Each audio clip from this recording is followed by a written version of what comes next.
जय हिंद प्यारे साथियों, स्वागत है आप सभी का एक बार फिर से खोटा किंग ऑफिशियल पे। तो आइए हम आज बात करेंगे झारखंड जीके के अगले सेट में, और ये सेट 4 होने वाला है।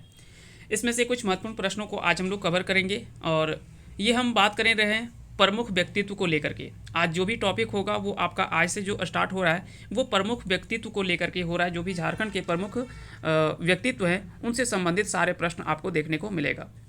तो चलिए शुरुआत करते हैं, आते हैं पहले प्रश्न पे। आज का पहला सवाल है कि तिलका मांझी से संबंधित गलत कथन के चयन करें। तो तिलका मांझी से संबंधित गलत कथन का चयन करने बोल रहा है कि कौन सा कथन गलत है। तिलका उर्फ जावरा पहाड़िया का जन्म 11 फरवरी 1750 ईस्वी को हुआ था, तो ये बिल्कुल सही है। इनका जन्म सुल्तानगंज थाना तिलकपुर गांव में हुआ था, तो ये भी सही है। भागलपुर में इनका जन्म होता है। कब? 11 फरवरी 1750 ईस्वी को। तिलका मांझी ने कैप्टन इम्पे को तीर से मारा था, तो ये गलत है। इन्होंने क्विवलेंड को तीर से मार के गिराया था। तो यहाँ पे कैप्टन इम्पे नहीं होगा, यहाँ पे क्विवलेंड था, है ना। तो ये आपको याद होगा। 1785 में इन्हें जो वो फांसी दी गई थी। तो ऑप्शन सी जो वो गलत है, बाकी के तीनों ऑप्शन सही हैं। सही कथन का चयन करें। तिलका मांझी को आदि विद्रोही कहा जाता है, तो ये बिल्कुल सही है। 1784 में प्रथम विद्रोह भागलपुर के वनचरी जोर में किया गया था। तो बता दें कि 1784 ईस्वी में प्रथम विद्रोह भागलपुर के वनचरी जोर में इनके द्वारा किया गया था। तो ये भी इसका जो वो सही आंसर सही है। उनके फांसी स्थल को बाबा तिलका मांझी चौक कहा जाता है। तो बता दें कि ये भी तीनों ऑप्शन जो वो सही है। तो ये सारी बातें आपको ध्यान रखना है। साथ ही साथ तिलका मांझी से संबंधित एक और इम्पोर्टेंट चीज़ याद रखना है कि जब वो बता दें कि सबसे पहले तो याद रखना कि इन्हें जो वो झारखंड में भारतीय स्वतंत्रता आंदोलन के प्रथम शहीद के रूप में जाना जाता है, इसीलिए इन्हें जो वो आदि विद्रोही भी कहा जाता है ना। ये चीज़ें आपको याद रखना है। साथ ही साथ तिलका ने सर्वप्रथम साल वृक्ष के पत्तों के माध्यम से जो वो घर घर संदेश पहुंचाया था और लोगों को इकट्ठा करने का यह प्रयास किया था। तो ये बातें आपको ध्यान रखना है इनसे संबंधित। अगला सवाल है कि सही कथन का चयन करें। तिलका मांझी का जन्म संथाल मुर्मू परिवार में हुआ था, तो ये बिल्कुल सही है। इनका जन्म जो है एक संथाल परिवार में हुआ था। ये क्लियर हो गया। इन्हें बरगद के पेड़ पर फांसी दी गई थी, तो ये भी सही है। इन्हें जो वो बरगद के पेड़ पर ही फांसी जो वो दिया गया था। ठीक है। 1785 ईस्वी में अंग्रेजी सेना ने तिलका मांझी को धोखे से गिरफ्तार कर लिया और उन्हें रस्सी से बांध करके माना जाता है कि भागलपुर ले गए और उन्हें फांसी दे दी गई। जिस स्थान पर फांसी दी गई थी उसे आज जो वो बाबा तिलका मांझी चौक के नाम से जाना जाता है। तिलका मांझी बता दें कि पहले ऐसे आदिवासी थे जिन्होंने अंग्रेजों के विरुद्ध विद्रोह किया था, और इन्हें जो वो आदि विद्रोही की संज्ञा दी गई, है ना। तो ये सारी बातें इनके संबंधित याद रखना। इनके पिता का नाम सुंदराम मुर्मू था। तो ये ऑप्शन डी इसका सही आंसर हो जाएगा, यानी ये तीनों ऑप्शन जो वो सही है। किस वर्ष भागलपुर विश्वविद्यालय का नाम बदल करके तिलका मांझी विश्वविद्यालय कर दिया गया? तो इसका नाम बदल करके 1991 में जो वो तिलका मांझी भागलपुर विश्वविद्यालय इसका नाम परिवर्तित करके कर दिया गया। तो ये आपको डेट ईस्वी याद रखना है। तिलका मांझी ने राजमहल के सुपरिटेंडेंट क्विवलेंट की हत्या किया था। तो तिलका मांझी ने राजमहल के सुपरिटेंडेंट क्विवलेंट की हत्या किस वर्ष किए थे? तो इसका सही आंसर क्या हो जाएगा? तो बता दें कि 13 जनवरी 1784 को राजमहल के सुपरिटेंडेंट क्विवलेंट की हत्या कर दी गई थी। तो इसका सही आंसर हो जाएगा 13 जनवरी 1784। तो इसका राइट आंसर हो जाएगा ऑप्शन ए, इसका सही आंसर हो जाएगा।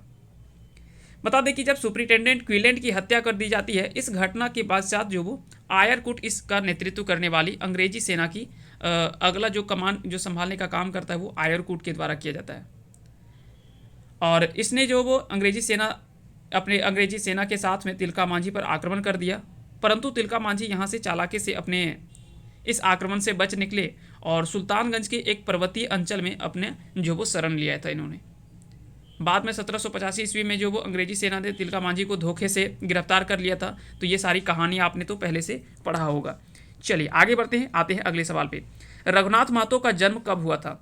तो रघुनाथ महतो का जन्म की बात करें तो इनका जन्म 1738 ईस्वी में घोटियाडीह में हुआ था। तो इसका सही आंसर हो जाएगा ऑप्शन बी, इसका राइट आंसर हो जाएगा। रघुनाथ महतो का जन्म कहाँ हुआ था? तो घोटियाडीह, जो कि सरायकेला खरसावां, वर्तमान जो वो सरायकेला खरसावां में स्थित है। ऐसा नहीं कि 1738 में भी जो वो, तो उस समय तो कुछ और ही था, है ना। लेकिन वर्तमान के परिदृश्य से देखा जाए तो ये सरायकेला खरसावां में पड़ता है। ठीक है। तो घोटियाडीह गांव आपको नाम याद रखना है। रघुनाथ महतो का संबंध किस विद्रोह से है? रघुनाथ महतो का संबंध किस विद्रोह से है? तो बता दें कि रघुनाथ महतो का संबंध जो वो चुवार आंदोलन से है। किससे है? चुवार आंदोलन से है। बताते कि इन्होंने 1769 ईस्वी में अंग्रेजों के विरुद्ध चुवार आंदोलन का नेतृत्व जो वो किया था। ये अंग्रेजों के विरुद्ध में छापामार पद्धति का प्रयोग किया करते थे। ठीक है, तो छापामार पद्धति में ये काफ़ी कुशल थे। तो इसका सही आंसर हो जाएगा ऑप्शन सी, यानी चुवार विद्रोह से संबंधित है ये। क्लियर है? रघुनाथ महतो से संबंधित सही कथन का चयन करें। तो इन्होंने 1769 में चुवार विद्रोह का नेतृत्व किया था, तो ये बिल्कुल सही है। ये अंग्रेजों के विरुद्ध छापामार पद्धति का प्रयोग करते थे, ये भी सही है। 1778 में लोटा गांव के निकट सभा संबोधित करते हुए ये मारे गए थे। बता दें कि 1778 में जब ये लोटा गांव के निकट एक सभा को संबोधित कर रहे थे, तभी अंग्रेजों के सैनिकों की टुकड़ियां ने इन पर हमला कर दिया और उसी समय जो है जिससे इनको गोली लग जाती है और इनकी मृत्यु हो जाती है वहीं पे। तो ये सारी बातें आपको इनसे संबंधित याद रखना है। इन्होंने 1769 ईस्वी में एक काफ़ी चर्चित जो वो नारा दिया था, है ना। ये नारा आपने जरूर पढ़ा होगा, अपना गांव अपना राज, दूर भगाओ विदेशी राज। इसका नारा भी 1769 ईस्वी में इन्हीं के द्वारा दिया गया था। अगला सवाल है कि तनु डुंगरी संबंधित है। तो तनु डुंगरी किससे संबंधित है? तो बता दें कि तनु डुंगरी ये रघुनाथ महतो की बहन थी। कौन थी? रघुनाथ महतो की बहन थी तनु महतो। इन्होंने जो वो पूर्ण समर्थन किया था इनका, इसलिए तनु महतो के नाम पर ही घोटिया गांव के निकट स्थित पहाड़ का नाम जो वो तनु डुंगरी रखा गया है। तो बता दें कि यह रघुनाथ महतो की बहन थी और घोटिया गांव के निकट एक पहाड़ का नाम जो वो बदल करके तनु डुंगरी कर दिया गया, जो कि रघुनाथ महतो की बहन थी इन्हीं के नाम पर। तो इसका सही आंसर हो जाएगा ये दोनों। अगला सवाल है कि बुधु भगत से संबंधित गलत कथन का चयन करें। इनका जन्म 17 फरवरी 1792 को हुआ था, ये बिल्कुल सही है। इनका जन्म सीलागाई चान्हो प्रखंड रांची में हुआ था, ये भी सही है। इनका संबंध मुंडा जनजाति परिवार से है, तो ये गलत है क्योंकि इनका संबंध जो वो उरांव परिवार से है। जबकि 14 फरवरी 1832 को इम्पे सैनिक से लड़ते हुए ये शहीद हुए थे। तो ये 3 ऑप्शन सही है, लेकिन ऑप्शन सी जो वो गलत है ना। इनका संबंध जो वो मुंडा जनजाति से नहीं, इनका संबंध जो वो उरांव जनजाति से। क्लियर हो गया? आगे आते सही कथन का चयन करें। बुधु भगत ने 1831-32 में कोल विद्रोह का नेतृत्व किया था, ये बिल्कुल सही है। ब्रिटिश हुकूमत तथा जमींदारों के विरुद्ध लड़ा था, ये भी सही है।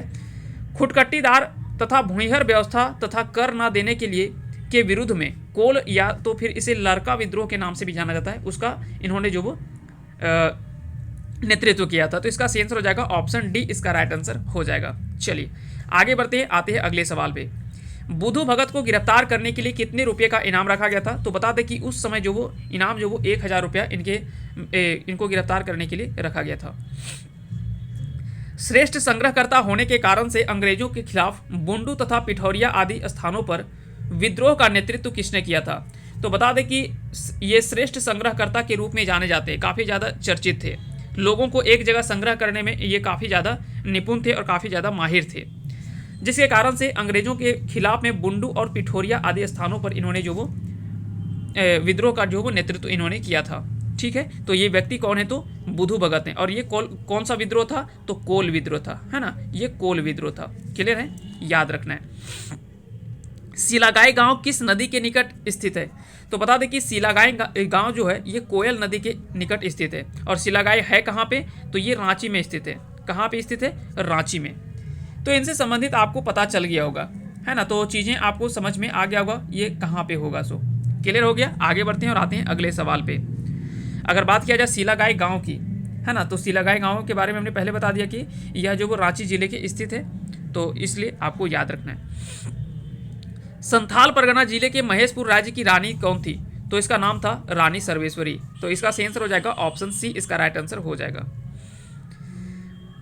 भागलपुर के जिलाधीश क्विलेंट के आदेश पर किसकी जमींदारी छीनकर दामिन ए कोह घोषित किया था?